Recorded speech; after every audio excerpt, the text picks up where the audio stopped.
Hello friends, welcome back to our channel রান্নার গল্প with blogs. আজকের রেসিপি সুজির ভাপা পিঠে। তো চলো শুরু করা যাক। এর জন্য আমি নিয়েছি সুজি, চিনি, নারকেল আর তাল। প্রথমেই একটা বাটিতে আমি সুজি দিয়ে দিচ্ছি। এরপর আমি একটু গুঁড়ো দুধ এখানে দিচ্ছি। এটা টেস্টের জন্য আমি ইউজ করেছি, তোমরা চাইলে এটাকে স্কিপ করতে পারো। এটাকে ভালো করে মিশিয়ে নিয়ে আমি এর মধ্যে গুঁড়ো করে রাখা চিনি অ্যাড করে দিলাম। এবার সামান্য একটু লবণ দিয়ে এটাকে একটু মিশিয়ে নিলাম। এরপর তালটা অ্যাড করে দিচ্ছি। সব কিছুকে একবারে মিশিয়ে দিচ্ছি। দেখো ব্যাটারটা এরকম তৈরি হয়েছে। এরপর আমি আবার জল দিয়ে ভালো করে মিশিয়ে নিলাম।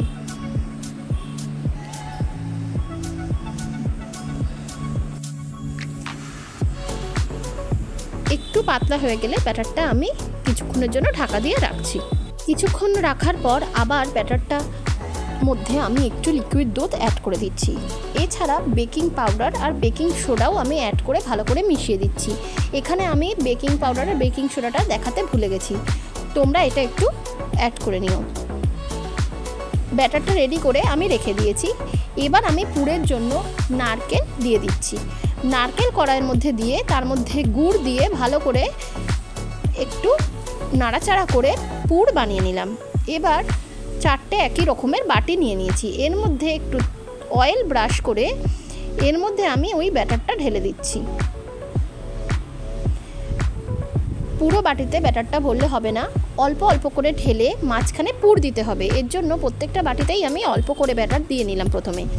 এরপর যে নারকেলের পুরটা রেডি করে রেখেছিলাম সেই পুরটা দিয়ে দিচ্ছি।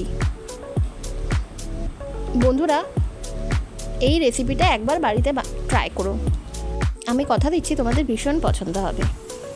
যাই হোক, প্রত্যেকটা বাটির মধ্যে আমার পুর দেওয়া হয়ে গেছে। এবার আমি ওপর থেকে আবার এই ব্যাটারটা দিয়ে দিলাম।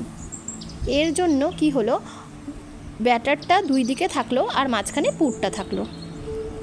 এবার আমি একটু ডেকোরেশনের জন্য কিশমিশ দিয়ে উপরটা ডেকোরেট করে দিচ্ছি।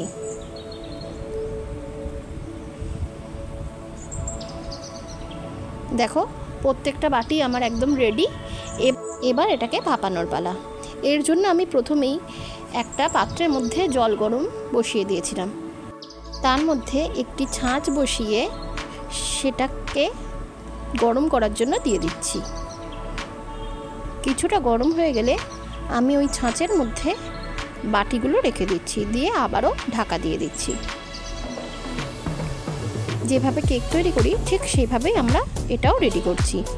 কিছুক্ষণ পর খুলে দেখতে হবে যে এটা হয়ে গেছে কিনা। এবার আমি এর মধ্যে একটা কাঠি দিয়ে দেখছি ভেতরটাও হয়েছে কিনা। এটা একদম রেডি হয়ে গেছে। আরেকটু ভাপিয়ে আমি এগুলো নামিয়ে নিচ্ছি। প্রত্যেকটা বাটি থেকে পিঠেগুলো বার করে একটা একটা করে প্লেটে সাজিয়ে দিলাম। দেখো কি সুন্দর দেখতে হয়েছে। এবার এটাকে পরিবেশন করার পালা। এটা খেতে দারুণ টেস্টি হয়। বন্ধুরা, তোমরা অবশ্যই এটা একবার ট্রাই করো আর আমাকে কমেন্ট করে জানিও তোমাদের কেমন লাগলো। ভিডিওটা ভালো লাগলে একটা লাইক করে দিও আর আমার চ্যানেলটাকে অবশ্যই সাবস্ক্রাইব করে দিও। Thank you.